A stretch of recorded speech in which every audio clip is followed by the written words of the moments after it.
En marzo de Milán, el 6 de marzo, a propósito de eso, a fin de mes, estará lista y será puesta gratuitamente en internet la transcripción de todo el encuentro.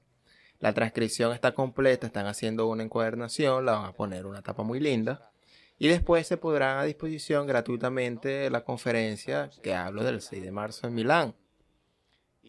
Entre varios teólogos, éramos 5. Había un docente de teología, un sacerdote, docente de teología en la Facultad Teológica de Italia del Norte, el rabino principal de la comunidad judía de Torino. Los rabinos ya sabrán que son los más acreditados para estudiar y explicar la Biblia. Es decir, los más acreditados oficialmente. Había un arzobispo ortodoxo y estaba uno de los biblistas italianos, que es un valdense. Valdense, entre otras cosas, leímos hace un rato esto, ¿no? Sobre Olam. El doctor Garrone es uno de los firmantes, es decir, es uno de los que escriben el diccionario de hebreo y arameo bíblico. El diccionario de hebreo y arameo bíblico de la Sociedad Bíblica Británica, uno de los autores es el señor que estaba sentado a mi izquierda. Y así que encaramos algunos temas fundamentales. Al principio teníamos 4 preguntas iguales para todos con 5 minutos que responder. Después vinieron las preguntas del público. La pregunta de la misma no había certeza. La primera pregunta era la certeza que teníamos sobre la existencia o no de Dios. El rabino principal dijo, no es posible al menos en cierto aspecto hablar de una evidencia respecto a nuestros conocimientos sobre Dios. Por lo tanto, al creer en Dios sería un axioma. No tenemos evidencia. Sigamos. El biblista Valdés respondió, no puedo demostrar cuál es la fuente de ese conocimiento, no puedo demostrarlo, pero si le quieren entonces aparecerá la certeza de la voz que resuena de Dios en ese libro. Si ustedes quieren entonces que aparezca la certeza de que ese libro es la voz de Dios y mis primos fundamentalistas, hablando de los católicos, que piensan estar sirviendo a Dios, al divinizar las escrituras, están practicando la idolatría del papel. ¿Está claro? ¿Entendieron bien? Lo puedo leer después, el que quiera. Va a estar a disposición en internet. Teólogos católicos, docentes de la teología, dijo, puedo decir de una forma tajante que es necesario no tener la certeza de Dios, porque si nosotros tenemos certezas de Dios, entonces eso no es Dios.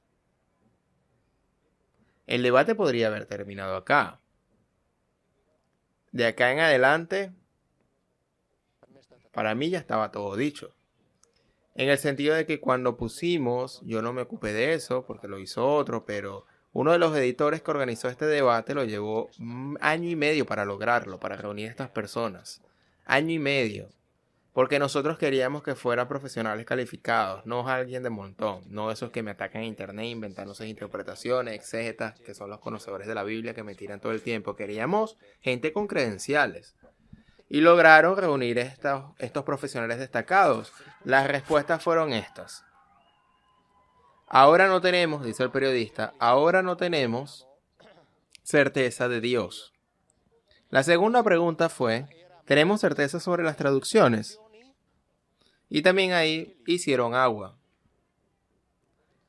Porque ya saben, lo dijo al principio, que para hacerle decir a la Biblia cosas que no dice, se introdujo la categoría de alegoría e interpretación y yo digo buenísimo. Ahora bien, si la alegoría y la metáfora son las categorías que van a utilizarse, agarramos el primer versículo de Génesis, donde dice al principio Dios creó el cielo y la tierra, no quiere decir esto, pero digamos que al principio Dios creó el cielo y la tierra, y eso es claramente una alegoría, ¿no? Es decir, como ese pueblo no sabía, como tampoco sabemos nosotros ahora, cómo se originó el universo, se inventaron la alegoría de uno que lo creó. Ah, no, eso es verdadero. Eso se lee literal. Ya va, un momento. Un momentico. ¿Quién es el que establece, quién es el que decide qué verso leerse literal y cuál es alegórico? Dígame cuál es la ley. Porque si yo soy un fiel y quiero leer la Biblia, desde un momento en que leo la Biblia sería el libro que editó Dios para llegar a mí. Entonces dígame cuál es la regla. Lo concreto es lo que la regla no existe. Así que son ellos los que de tanto interpretan y los que le quedan acomodados hacia ellos, los que deben de leer literalmente y lo que se debe leer como alegoría. Así que hablamos de esto. El rabino principal, el doctor Alier Di Porto, dijo: el primer verso del Génesis es muy problemático porque se leen en las interpretaciones que se han ido dadas, encontrarán todo tipo de contradictorias. Las indicaciones que dicen que debe de leerse derivan por lo tanto de las tradiciones rabínicas. De nuevo, parece alguien que se dice a sí mismo: esto de acá hay que leerlo literal y esto hay que leerlo alegórico. El biblista valdense dijo: ahora sin duda, en el minuto 48:39 en adelante, ahora definitivamente yo no tengo dudas, la Biblia no debe ser leída alegóricamente. Si tomamos alegoría en el sentido técnico, es decir, como ha sido usada a lo largo de la tradición de la Biblia o de la iglesia, no se lee alegóricamente, estamos de acuerdo, hace 6 años que se digo. Hagamos de cuenta que lo que está escrito es de verdad, veamos qué sale de todo esto. Así que la alegoría está liquidada, la Biblia debe ser leída como está escrita. Fantástico, se lo firmo. La Biblia se lee como está escrita. ¿Entienden? Ahora bien, si todas estas cosas lo decimos públicamente, entienden que no hay necesidad de hacer estas conferencias y tenemos que ir a andar a bicicleta por ahí, como dije al principio. Así que, tenemos este problema del que hablamos, donde concluimos en que la Biblia no debe ser leída alegóricamente. Y por cierto, estas cosas de acá no están solamente escritas. Si ustedes agarran el libro de Sergio Quincio, del teólogo que cita incluso a Gershon Scholem, que es uno de los más importantes, como dijo, teólogo, pensador, cabalista judío, dice que quien lea el Génesis, también la Torá, es decir, de los primeros 5 libros del Antiguo Testamento, pensando encontrar dentro un concepto espiritual, es víctima de una colosal ilusión. Y eso es verdad.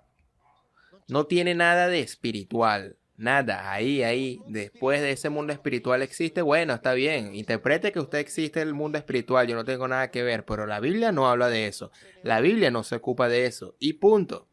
Después de lo cual cada uno buscará un mundo espiritual, hablar de ángeles y todo lo demás, no tengo nada que decir, eso a mí no me importa, no me calienta. Pero que no me venga a decir que los ángeles son como lo dice en la Biblia, porque de eso tengo muchas cosas que decir. Todo está ahí. Ahora bien, que la manera como se lee no es la manera, lo dice un montón de teólogos, pero después cuando lo hablan a la gente tienen que decirles que bueno, eternidad, Dios omnipotente, existió la creación, porque esto, si no se dice, se le cae el circo, se cae como una piedra. Porque se cae todo, no en el sentido, sino que se cae en todo lo que le construyeron arriba de la Biblia y finalmente aparece una moral más justa, la verdadera moral, que es su verdadera esencia, no como los libros de fábula, sino que es como un libro que cuentan cosas concretas, literales. Y cada tanto aparece alguno que dice: no, usted quiere destruir la Biblia. No, yo defiendo la Biblia, yo no quiero destruirla, yo la estoy defendiendo. Digo, miren lo que está ahí escrito primero, después de lo que hagan lo que a ustedes les encanten gana, ok, está bien, pero primero sabiendo de que eso está escrito. Ahora bien, después se dijo: muy bien, pasemos a las traducciones. Hay cosas que ahora no son, compartimos por todos naturalmente. Y se habló de eso, por ejemplo, se habló de omnipotente y el arzobispo ortodoxo, por ejemplo, dijo: pero en efecto, yo creo que acá estamos todos de acuerdo, como decía Mauro, yo había hablado antes, donde tantas veces se debe releer el texto bíblico, hay que releer un texto donde muchas veces se pierde el sentido de la palabra. O por ejemplo, omnipotente, que no tiene nada que ver con el texto original. Ahí está. Porque si no tiene nada que ver, que lo saquen, lo eliminen. Eso es una simple cosa, se hace un rato. Van, lo sacan y de nuevo. Cuando se habló de eternidad, lo que leímos al principio, el biblista dijo: es cierto, cada tanto advierto que hay un poco de interés y precomprensión cristiana a la elección de las palabras, de cierta base, como por ejemplo, demasiada comprensión cristiana. Pero se entiende que el autor es un piadoso cristiano, y así derribamos una cierta puerta donde decimos que debemos corregir muchos errores o impresiones de nuestras traducciones. Derribamos una puerta abierta.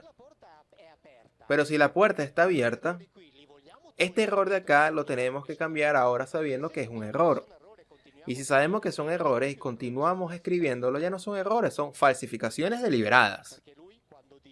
Porque él, cuando dice no traducir como eternidad, él en cierto punto, el biblista valdense, dice: él había dicho antes, me sorprende que Biblino se sorprenda de esto. ¿Por qué? Porque en lo que me respecta, repite, se rompe una puerta abierta. Todos los diccionarios, todos los grandes diccionarios, dice eso, incluidos los diccionarios teólogos o teológicos. Entonces, si todos los grandes diccionarios, incluidos los de teología, dicen eso, vamos a sacar eternidad de la Biblia y coloquemos olam. Sacamos para toda la eternidad la palabra eternidad. No, no la han sacado. Si no está entonces, saquémosla. El problema es que no se trata de eliminar un concepto, se trata de eliminar una cosa, lo que fue agregada artificialmente. En el momento que sabemos que fue puesta artificialmente, hagamos algo, porque ya sabemos que es una falsificación. Si se continúa publicando, no, entonces es algo falso. Porque si yo tuviera el mismo problema similar en una de mis traducciones, y me lo hacen notar, a mí además me hubieran linchado inmediatamente, pero yo a partir de la impresión del día sigo habiendo errores, obvio, ¿no? Si uno se da cuenta de que hay un error, uno lo corrige, lo dicen a todos y todo está bien. Si están entampando miles de Biblias con la traducción eternidad, y si no existe, entonces vamos a cambiarla. Y eso fue mucho más allá. Escuchen lo que dijo el teólogo católico. En el mundo semítico no existe el concepto filosófico metafísico, no existe el concepto ni de la eternidad, ni de la inmortalidad, y este concepto de la creación de la nada es una visión que es completamente ajena a la mentalidad semítica. Y entonces, el concepto de la creación desde la nada es una visión completamente ajena a la mentalidad semítica. No está. Y si no está, entonces ya basta, no está. Tanto es así que si leen las obras de muchos otros teólogos, ellos dicen que, o sea, son traductores, exégetas judíos, todos docentes universitarios de la universidad judía, tanto en Estados Unidos como en Israel. Por ejemplo, ellos escriben en libros como, vamos a ver, acá lo tengo, es un libro como este, que es un libro de la Sociedad de las Publicaciones Judías, donde escriben todos los rabinos. Todos docentes universitarios. Acá está escrito que el relato de la creación es otra cosa que el relato de una serie de subdivisiones en una cierta situación para tratar de poner un orden. Aquí está, los rabinos. Docentes universitarios, la creación no está en la Biblia, punto. No está, no existe ni siquiera el concepto metafísico. El cristianismo, ¿saben por qué existe? Porque se existió la filosofía griega, lo cual fue tomada, en especial el platonismo, el neoplatonismo, y metida a la fuerza dentro, a los golpes dentro de la Biblia, para hacer decir a la Biblia cosas que la Biblia realmente no dice. Si no hubiera existido la filosofía griega, el cristianismo no existiría. El judaísmo sí. Porque el judaísmo no tiene nada que ver con la filosofía griega. La filosofía griega fue el instrumento gracias al cual fue creado el pensamiento religioso cristiano, metiendo la fuerza dentro de la Biblia. Si cambiamos eso, la Biblia se convierte en lo que es. Un libro en el cual una familia contó la historia de su relación con un individuo, Yahvé, punto. Tanto es así que un montón de cosas que digo yo, los judíos lo saben hace rato, como después veremos cuando hablamos de la clonación, etc. Y uno entonces se dice, pero ¿por qué no lo dicen públicamente? Bueno, porque no tienen ningún motivo para decirlo. Porque el cristianismo agarró ese libro, que era por cierto el relato de la familia, de entre una, no del pueblo judío, sino de la familia de los israelitas, porque los otros judíos fueron descendientes de la misma familia de Abraham, fueron exterminados. Así que atención, porque no hablamos de todos los judíos, hablamos de los israelitas, los descendientes de Jacob. Después fue renombrado como Israel en Génesis 35, de la relación entre el sujeto Yahvé y ellos, punto, aparte, se terminó. Así que fue tomado y se lo transformó en algo que no era. Este Yahvé fue transformado en el Dios omnisciente, trascendente, omnipotente, etc.